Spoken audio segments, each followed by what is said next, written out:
이재명 후보가 어제 SNS를 통해 개발이익 환수법 막는 자는 화천대유를 꿈꾸는 공범이라며 우리 당의 책임을 뒤집어 씌우는 가짜 뉴스를 퍼뜨리고 있습니다.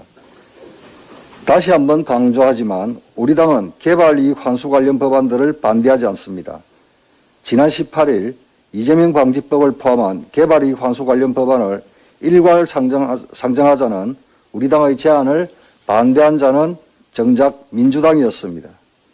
어제도 국토위에서 예산안 심사와 개발이익 환수 법안 심사를 연계한 민주당의 발목 잡기로 회의가 정회되었습니다.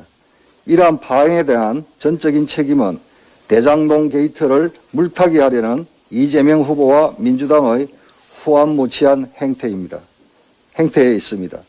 이재명 후보는 이번 국정감사 때까지만 해도 대장동 사업이 자신의 최대 치적임을 강조해 왔습니다.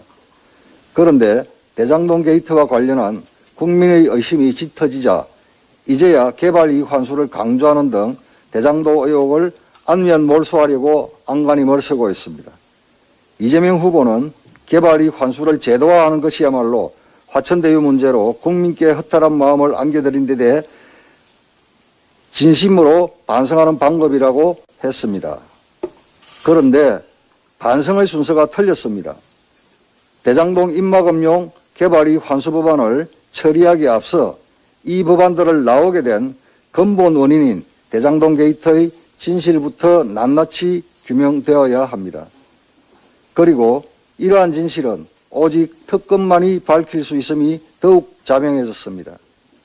검찰은 어제 대장동 일당인 김만배 화천대유 대주주와 남욱 변호사를 특정경제가중처벌법상 배임, 뇌물공여 등의 혐의로 구속 기소했고 정영학 회계사는 배임 혐의로 불구속 기소했습니다. 공소장에는 대장동 게이트의 위성과 관련된 어떠한 내용도 포함되지 않았습니다.